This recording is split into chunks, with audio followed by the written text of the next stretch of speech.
Kita masih melanjutkan pembahasan kita tentang 33 hal yang perlu kita mengerti tentang kerajaan Allah.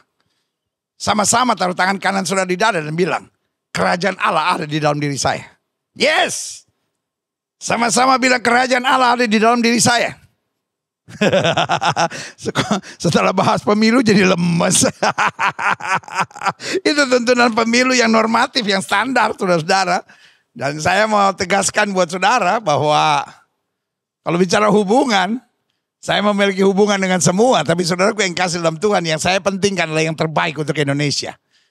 Dan saya pikir apa yang sudah disepakati oleh gereja-gereja di Indonesia itu PGI, tuntunan sudah cukup. Kalau saudara tadi merasa belum lengkap, sudah bisa buka di YouTube ada, sudah bisa buka di Google ada, tuntunan PGI untuk menentukan pemilu.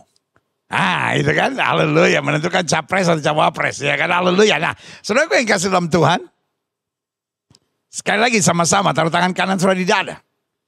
Bilang, di dalam diri saya ada roh Allah. Sama-sama bilang, kerajaan Allah ada dalam diri saya. Ketika kerajaan Allah dalam diri kita, maka kemuliaannya akan dinyatakan. Nah, hari ini dalam pembahasan ke-7, kita sedang mau bicara, kerajaan Allah sudah dekat. Haleluya. Kerajaan Allah yang datang dalam prinsip dalam hidup kita, sudah semakin dekat, akan datang membawa kita masuk ke dalamnya. Klik. Markus 1 ayat 14. Sesudah Yohanes ditangkap, datanglah Yesus ke Galilea memberitakan apa? Injil Allah. Dan beritanya sangat jelas. Waktunya telah genap, waktunya telah selesai, kerajaan Allah sudah dekat. Bertobatlah.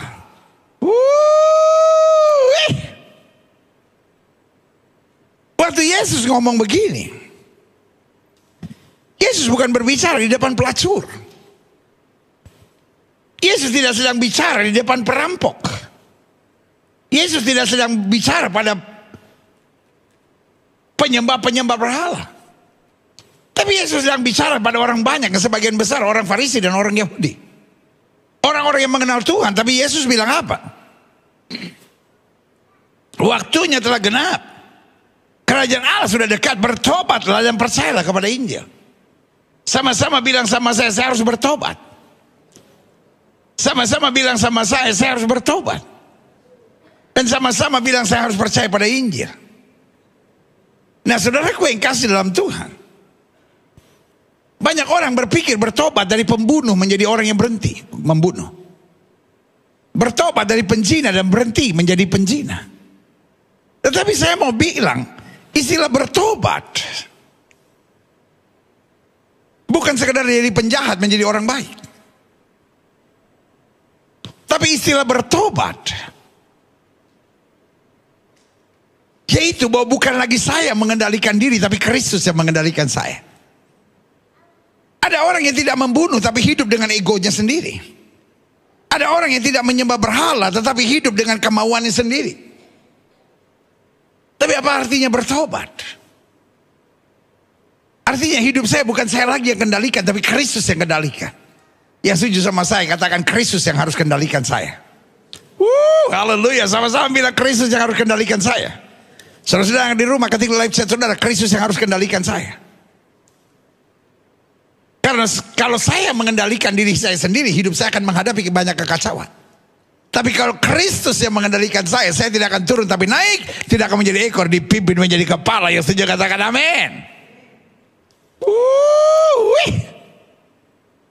Nah, karena itu saya pelajari, suka atau tidak suka, kita pasti akan menghadapi kerajaan Allah yang sudah semakin dekat. Sehingga kerajaan Allah bukan hanya nanti di sorga, kerajaan Allah bukan hanya nanti di atas, tapi kerajaan Allah yang turun dalam kehidupan kita, yang ngatur kehidupan kita, yang mengarahkan kita untuk mencapai sorga dalam kemuliaan Tuhan. Yang setuju katakan amin. Karena itu saya pelajari berita kerajaan Allah sudah dekat adalah masa yang menggairahkan bagi gereja Tuhan. Orang dunia kalau dengar udah mau kiamat loh. Orang dunia kalau dengar istilah udah mau kiamat, udah mau akhir zaman, kita ketakutan. Tapi buat kita berita kerajaan Allah sudah dekat adalah masa yang menggairahkan bagi gereja Tuhan. Makin kita menghadapi akhir zaman, makin kita bersemangat. Makin kita menghadapi akhir zaman, makin kita bernyala-nyala. Makin kita menghadapi akhir zaman, makin api Tuhan menyala dalam hidup kita.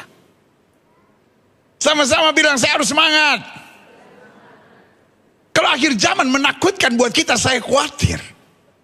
Kita bukan dalam posisi di mana kerajaan Allah ada dalam hati kita. Karena saya pelajari begini. Pertanyaannya mengapa? Kalau kita anak Allah yang mengalami kerajaan Allah, kita akan bergairah di akhir zaman. Karena saya pelajari gini. Kalau di satu sisi memang akhir zaman adalah masa yang sukar. Klik. Kenapa masa yang sukar? 2 Timotius 3 ayat 1 bilang, ketahuilah bahwa pada hari-hari terakhir akan datang masa yang sukar. Alkitab memang ngomong demikian. Manusia akan semakin mencintai dirinya, manusia akan menjadi hamba uang, manusia akan menjadi garang, manusia tidak mengenal yang baik, manusia hanya mau menjalankan semua yang dia mau. Klik. Karena itu yang pertama saya pelajari. Kenapa kok masa yang sukar tapi menggairahkan buat kita? Karena justru kita dimurnikan. Oh haleluya.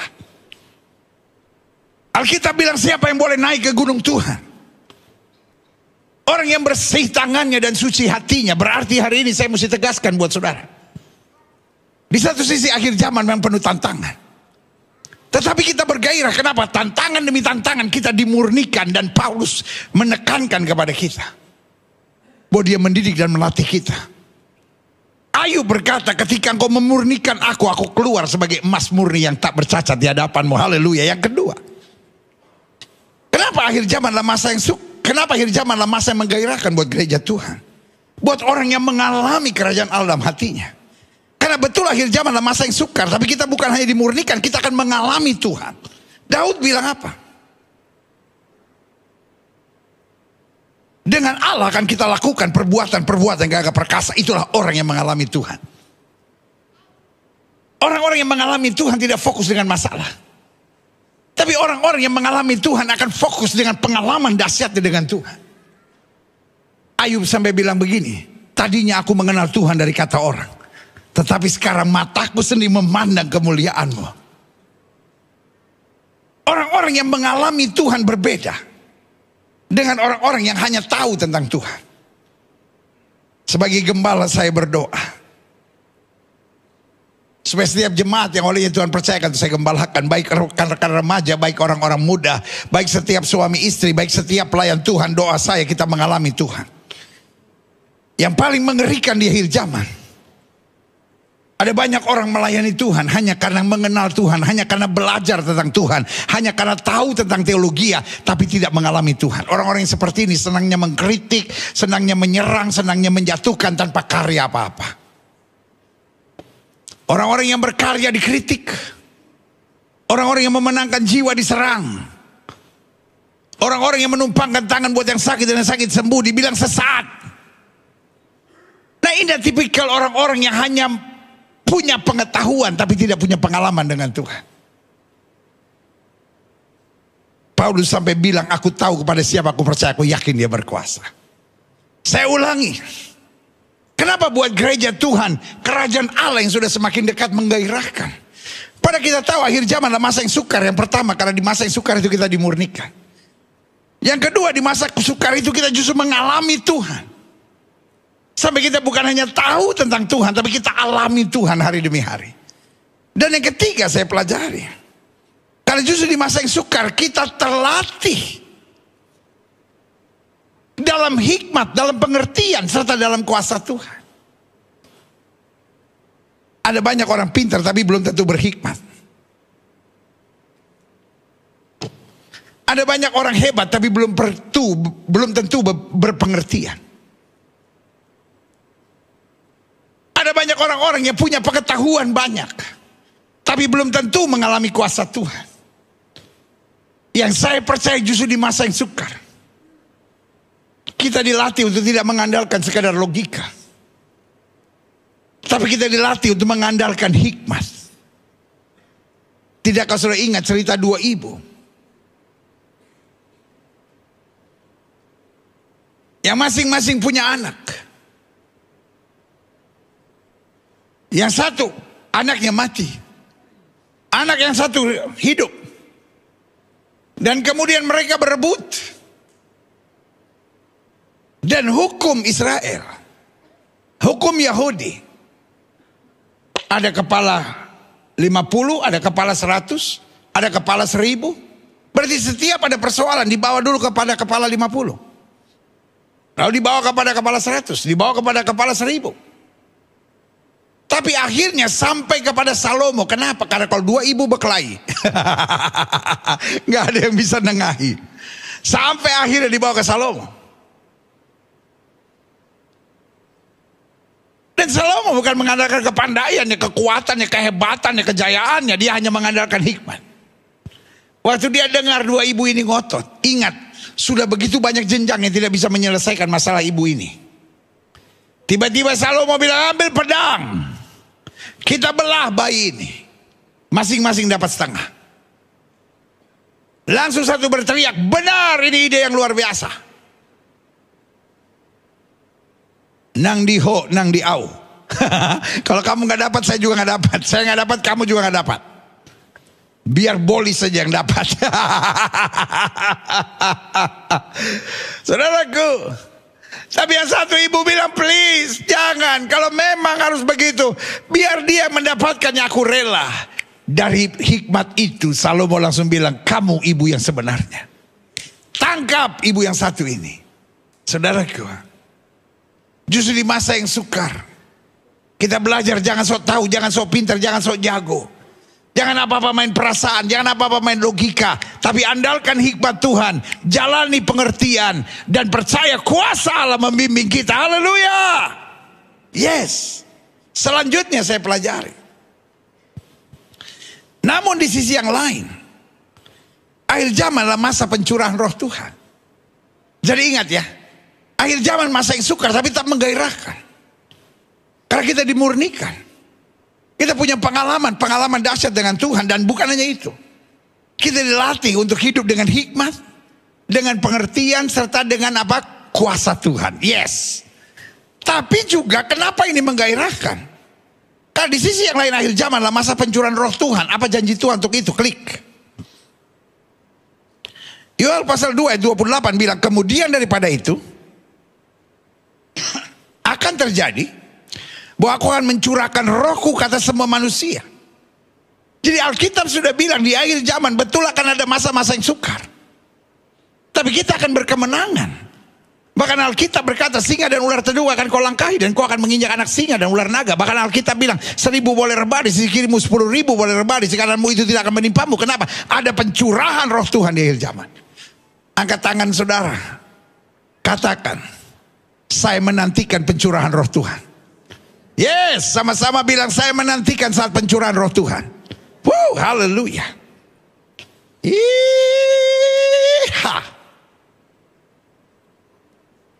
Alkitab bilang, barang siapa yang dipimpin oleh roh Allah akan menjadi anak-anak Allah.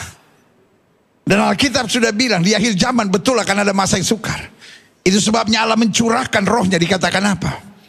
Kemudian daripada itu akan terjadi bahwa aku akan mencurahkan rohku ke atas semua manusia. Jangan bilang pencurahan roh kudus hanya untuk gereja Pantekosta. Jangan bilang pencurahan roh kudus hanya untuk gereja-gereja aliran karismatik, aliran GBI. Kalau kita tidak menerima, lo Alkitab sudah bilang. Berarti gereja-gereja yang menolak pencurahan roh kudus. Ada gereja-gereja yang tidak menyadari nubuatan Tuhan di akhir zaman bahwa aku akan mencurahkan rohku kata semua manusia. Orang-orang Katolik akan menerima lawatan Tuhan. Orang-orang HKBP, orang-orang Gemim, orang-orang GPM, orang-orang Pantekosta, orang-orang dari gereja manapun, selama namanya manusia, Alkitab bilang aku akan mencurahkan rohku kata semua manusia. Maka anak-anak lelakimu akan bernubuat. Orang-orangmu yang tua akan mendapat mimpi, teruna-terunamu akan mendapat penglihatan-penglihatan. Nah, sampai di sini kemudian timbul perdebatan. Apa artinya bernubuat? Apa artinya mendapat mimpi? Apa artinya mereka akan melihat penglihatan-penglihatan? Sebelum kita menerjemahkan lebih jauh, Saya menyimpulkannya dengan satu kata. Bahwa di akhir zaman ketika roh Tuhan dicurahkan atas kita, kita mengalami hal-hal yang hebat dan dahsyat. Saya nggak terlalu suka menafsirkan, nubuat-nubuat artinya begini, penglihatan-penglihatan artinya begini, mimpi-mimpi artinya begini. Saya simpulkan dengan satu kata. Waktu Allah mencurahkan rohnya di akhir zaman, kita akan mengalami hal-hal yang dahsyat dan luar biasa. Sama-sama bilang hal-hal yang dahsyat dan luar biasa. Itu sebabnya. Sama-sama bilang hal-hal yang dahsyat dan luar biasa. Itu sebabnya. Kita akan terus bergairah. Karena betul ada masa yang sukar. Tapi ada pencurahan roh Allah yang luar biasa. Haleluya. Klik. Saya pelajari. Pencurahan roh Allah ini akan membuat setiap kita satu. Memiliki kerinduan untuk melayani dan memenangkan jiwa. Nubuat. Mimpi. Penglihatan saya simpulkan dengan satu kata. Dahsyat dan luar biasa. Dan dahsyat dan luar biasa saya jabarkan dalam 3 hal dahsyat. 1, akan memiliki kerinduan melayani dan memenangkan jiwa. Mari kita jangan batasi istilah nubuat, istilah bermimpi, istilah penglihatan dengan sekedar karunia-karunia yang kita tafsirkan menurut mau-maunya kita. Tapi di akhir zaman, mau orang itu Katolik, mau orang itu Protestan, mau orang itu Gemim, mau orang itu GKI, mau orang itu GPIB, mau orang itu HKBP, mau orang itu Pantekosta, di akhir zaman Tuhan akan mencurahkan rohnya sehingga kita memiliki kerinduan melayani dan memenangkan jiwa. Saya berdoa gereja Tuhan menangkap visi ini. Itu sebabnya selalu saya bilang di akhir zaman sudah bukan saatnya lagi kita ribut soal doktrin. Karena urusan doktrin sudah selesai. Dari ratusan tahun yang lalu. Dari puluhan tahun yang lalu sudah selesai. Bahwa kita sepakat untuk tidak sepakat. Ada yang percaya bahwa di gereja harus pakai tangan, harus tepuk-tepuk tangan. Tapi ada yang percaya di gereja jangan tepuk tangan. Ada yang percaya di gereja harus bahasa roh. Tapi ada yang percaya di gereja nggak usah bahasa roh. Kalau saat ini kita masih berdebat seperti itu, saya beri nama engkau ketinggalan zaman. Ratusan tahun yang lalu kita sudah sepakat. Sepakat kita adalah tidak sepakat. Sepakat kita adalah menghargai perbedaan. Tapi ada satu yang harus kita sepakat, kita semua harus melayani Tuhan dan memenangkan jiwa. Rekan-rekanku Katolik, engkau harus melayani Tuhan dan menangkan jiwa. Rekan-rekanku HKBP, engkau harus melayani Tuhan dan memenangkan jiwa. Rekan-rekanku dari GKI, GPM, Gemis, Gemit, apapun nama gerejamu. Saya percaya kita semua sepakat bergandengan tangan untuk berkata, di akhir zaman kita harus melayani dan memenangkan jiwa. Kalau bukan kita, siapa lagi? Kalau bukan sekarang, mau tunggu kapan lagi? Yesus sudah mau datang. Yang kedua, apa artinya dahsyat dan luar biasa? Bahwa Allah akan mencurahkan rohnya. Yang kedua saya pelajari. Dahsyat dan luar biasa di sini juga berarti akan dipimpin dengan dream and vision. Alkitab berkata, without vision, my people perish. Berarti kita bukan diatur dengan aturan-aturan yang kaku. Bukan dengan kemauan-kemauan kita. Tapi ada dream. Ada vision. Pakai bahasa sehari-hari saya bilang. Tuntunan roh Tuhan. Dan dream and vision, everyone is different. Setiap orang punya visi yang berbeda, makanya di akhir zaman. Ada orang-orang yang visinya menjangkau anak-anak terlantar. Ada orang yang visinya menjangkau pengusaha-pengusaha. Ada orang yang visinya menjangkau orang-orang miskin. Perbedaan fokus pelayanan itu biasa. Yang penting jangan saling menyerang. Yang melayani orang miskin menyerang mereka yang melayani orang kaya. Apa itu yang melayani orang kaya? Cuma cari duit aja. No. Orang kaya perlu dilayani, orang miskin perlu dilayani. Orang Orang yang terbuang harus dilayani, orang yang mapan harus dilayani. Dan masing-masing punya lapaknya sendiri. Masing-masing punya apa? Lapaknya sendiri. Di akhir zaman jangan mau dituntun oleh perasaan. Karena kalau dituntun perasaan, maka kita akan jadi orang yang sensian dan kita jadi angin-anginan. Tapi kalau dituntun dengan dream and vision, visi dari Tuhan, maka kita tidak akan goyah tantangan seberat apapun. Haleluya. Yang ketiga, apa artinya Allah mencurahkan rohnya?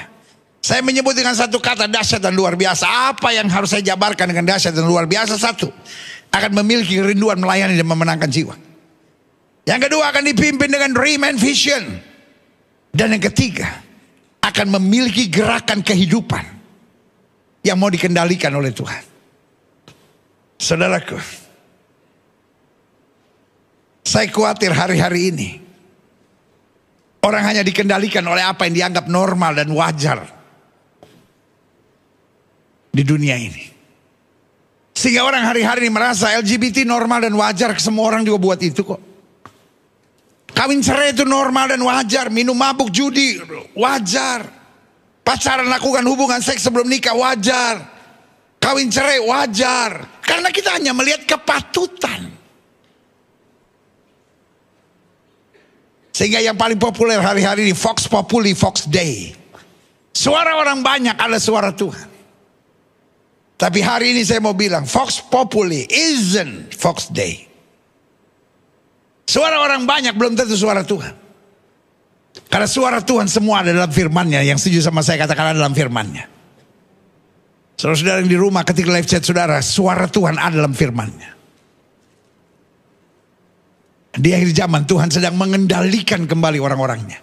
Sehingga kita dapat berkata seperti Yesus di Taman Getsemani, biar bukan kehendakku yang jadi, melainkan kehendakmu yang terjadi. Yang setuju katakan amin. Selanjutnya saya simpulkan, menyadari kerajaan Allah sudah dekat. Yang pertama yang harus kita pahami, jangan takut. Siap dengan segala resiko. Sama-sama bilang sama saya tidak akan kompromi. Kerajaan Allah sudah dekat. Kerajaan Allah sudah dekat. Bertahanlah. Semangatlah. Majulah. Hadapi tantangan. Sekali Yesus, tetap Yesus. Siap menghadapi segala resiko. Dalam hidup saya yakin firman Tuhan. Firman Tuhan bilang apa? Orang yang rela kehilangan segalanya justru akan mendapatkannya. Kerajaan Allah sudah dekat. Pintu kemenanganmu sudah tersedia. Mahkota kemuliaanmu sudah disiapkan oleh Tuhan. Tinggal beberapa langkah lagi, tetap bertahan.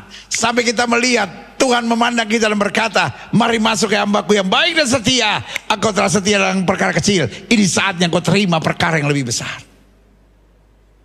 Kerajaan Allah tidak selamanya harus bernama sorga. Tapi kerajaan Allah yang hadir dalam kehidupan kita akan memastikan bahwa kita menjadi pemenang. Amin. Kerajaan Allah sudah dekat. Pintu kemenanganmu sudah dekat. Mahkota kemuliaanmu sudah dekat. Berarti yang pertama, jangan takut. Siap menanggung segala risiko. Karena selama kita tidak miring ke kiri maupun miring ke kanan, hidup kita akan diberkati. Kita tidak akan turun tapi naik. Tidak menjadi ekor tapi menjadi kepala. Adik-adik muda berani mengambil risiko. Kalau kau pacaran sama orang tidak seiman, putusin. Anak-anak muda berani ambil risiko. Kalau kau selama ini minum mabuk, judi, tinggalin. Saudara-saudara yang berselingkuh, siap ambil risiko. Tinggalin, putus, hidup benar, hidup setia. Tapi ada tantangan, tetap pandang Yesus. Maka kau akan melihat kemenangan yang tersedia luar biasa. Haleluya. Yang kedua, menyadari kerajaan Allah sudah dekat. Saya harus selalu berjuang yang terbaik, karena waktunya singkat. Makanya Alkitab bilang dalam Kolose 3:23, lakukan segala sesuatu seperti itu Tuhan. Ini bukan saatnya kita menjadi orang percaya yang setengah-setengah. Saya percaya di akhir zaman Tuhan akan bekerja dengan yang namanya excellent spirit. Spirit of excellence. Kenapa Daniel hebat? Karena Daniel didapati 10 kali lebih cerdas. Apakah karena dia hebat? Apakah karena dia luar biasa? Apakah karena dia sungguh-sungguh belajar? No. Karena Alkitab bilang padanya ada spirit of excellence. Saya berdoa supaya setiap kita minta the spirit of excellence dari Tuhan. Karena waktu Allah mencurahkan rohnya, maka apa yang terjadi? Kerajaan Allah turun pada kita. Dan anak-anak Tuhan tidak akan setengah-setengah. Yang pertama, menyadari kerajaan Allah sudah dekat. Jangan takut, siap dengan segala resiko. 2, selalu berjuang yang terbaik karena waktunya sudah singkat. Kerahkan seluruh kemampuan kita untuk berkata, Tuhan, saya nggak mau bikin malu nama Tuhan. Tuhan, saya nggak mau jadi batu sandungan. Saya mau menyatakan kemuliaan Tuhan. Haleluya. Yang ketiga, menyadari kerajaan Allah sudah dekat. Saya tidak boleh nengok ke belakang. Sama-sama bilang sama saya tidak boleh nengok ke belakang.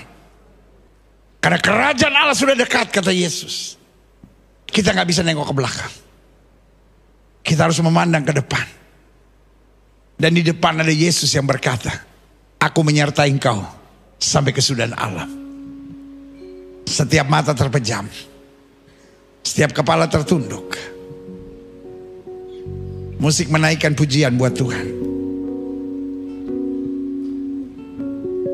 Aku punya Tuhan yang besar, yang tak berjanji dan sanggup menggenapi imanku, bersepakat percaya kuasanya. Ku terima sekarang kemenangan darimu.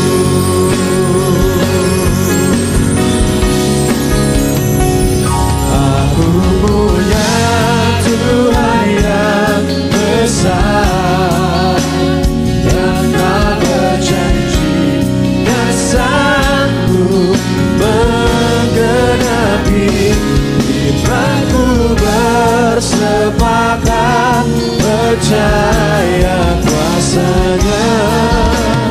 Ku terima sekarang kemenangan darimu. Haleluya, haleluya, haleluya. Masing-masing kita tundukkan kepala di hadapan Tuhan. Musik main dengan sangat lembut. Setiap mata terpejam, setiap kepala tertunduk, setiap hati terangkat pada Tuhan.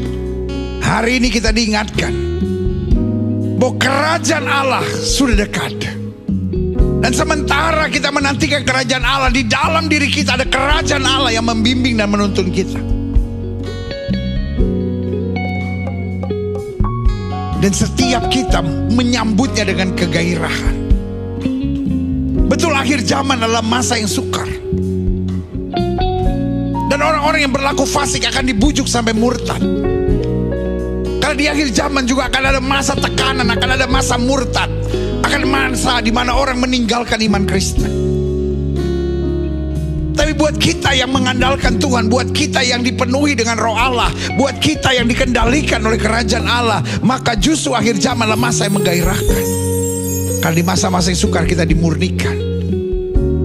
Di masa-masa yang sukar kita memiliki pengalaman dengan Tuhan. Di masa-masa yang sukar kita dilatih di dalam hikmat, pengertian, dan kuasa Allah. Jika itu doamu, taruh tangan kananmu di dada. Sehingga sungguh karena kerajaan Allah sudah datang pada hidup kita. Pastikan kita bukan orang-orang yang menengok ke belakang. Pastikan kita orang-orang yang terus memandang ke depan tentang rencana Tuhan, tentang kasih Tuhan, tentang kuasa Tuhan, tentang kemuliaan yang luar biasa. Jangan takut, siap dengan segala resiko. Selama kita gak miring ke kiri maupun miring ke kanan, kita pasti melihat pertolongan Tuhan. Lalu juga ingat, kita selalu berjuang yang terbaik. Lakukan apa saja, jangan setengah-setengah. We have to be all out for Jesus. Segenap hati kita. Maka apa yang tidak pernah kita pikirkan, itu yang Tuhan sediakan. Kalau itu doamu, taruh tangan kananmu di dada. Bapa, Baik yang ada di gereja maupun yang di rumah, Tuhan lihat setiap mereka yang taruh tangan kanan ini di dada. Bapak hamba berdoa di dalam nama Yesus, Tuhan meteraikan. Sehingga kami disadarkan bahwa kerajaan Allah sudah ada pada kami dan kerajaan Allah sudah semakin dekat. Bukan waktunya lagi kami main-main, tapi ini waktunya kami melakukan yang terbaik. Kami tidak takut, kami siap menanggung segala resiko. Kami tidak kompromi, tapi kami berjalan dengan kepastian, tuntunan dan kuasa kemuliaan-Mu. Murnikan kami selalu, bawa kami untuk selalu punya pengalaman-pengalaman dahsyat dengan Tuhan. Dan penuhi kami selalu dengan hikmat, dengan pengertian dan kuasa-Mu. Kami tidak mau nengok ke belakang lagi. Kenapa yang dulu kami anggap kebanggaan, sekarang ku anggap sampah. Karena pengenalan akan Yesus Kristus Tuhanku jauh lebih mulia dari segalanya. Lihat setiap mereka yang taruh tangan kanan ini di dada, anugerah-Mu dicurahkan di dalam nama Yesus. Tidak lupa hamba juga doa buat yang sakit Allah. Karena hamba percaya kesembuhanlah hak mutlak kami sebagai orang percaya. Setiap saudara yang sakit, letakkan tangan kananmu di bagian tubuh yang sakit. Kita doa Bapa, janji-Mu ya dan amin. Firman-Mu berkata orang percaya akan tumpang tangan buat yang sakit dan yang sakit akan disembuhkan. Dengan iman kami praktekkan firman Tuhan ini. Kami letakkan tangan kanan kami di bagian tubuh kami yang sakit. Kami tolak sakit penyakit, kami tolak kelemahan tubuh, kami tolak campur tangan kegelapan. Kami patahkan kuasanya di dalam nama Yesus. Hai setan sakit penyakit, kau tidak punya kuasa. Kami perintahkan sekarang keluar dalam nama Yesus. Kuasa kesembuhan, berkat, mujizat mulai terjadi. Karena kami percaya Yesus kami tidak berubah dulu, kemarin, hari ini dan sampai selama-lamanya. Dengan iman kami nyatakan oleh bilur-bilur Kristus kami yang percaya sudah dijamah dan disembuhkan Tuhan dengan kuasa-Mu yang luar biasa. Mulai imani kuasa kesembuhan. Katakan sekarang oleh bilur Yesus saya sembuh. Terima kasih Bapa. Hamba mengasihi jemaat-Mu satu persatu. Apa yang Tuhan taruh di hati hamba sudah hamba sampaikan bagi umat-Mu. Hamba doa firman termeterai. Apa saja yang mereka kerjakan dibuat Tuhan berhasil. Mereka gak turun tapi naik. Mereka jadi ekor, mereka jadi kepala. Hari-hari yang penuh mujizat boleh menjadi bagian hidup mereka. Keluarga mereka diberkati, hidup mereka dekat dengan Tuhan. Terima kasih Bapa. Bangsa negara kami berseru di dalam nama Yesus. Jaga. Bahkan umat mayoritas di bangsa ini Tuhan tuntun, Tuhan bawa dalam damai sejahtera keselamatan. Setiap kami yang mendengar firman, Tuhan arahkan kami untuk menjadi pribadi yang siap dipenuhi oleh kerajaan Allah. Dan mempersiapkan diri dengan bergairah untuk kerajaan Allah yang semakin dekat dalam hidup kami. Di dalam nama Yesus kami berdoa dan kami siap jadi pelaku-pelaku firman. Yang siap jadi pelaku-pelaku firman, sama-sama kita katakan amin. Haleluya, haleluya, haleluya. Kitalah orang-orang berbahagia itu. Karena orang-orang berbahagia adalah orang yang menerima firman dan mempraktekkan dalam kehidupan sehari-hari. Haleluya.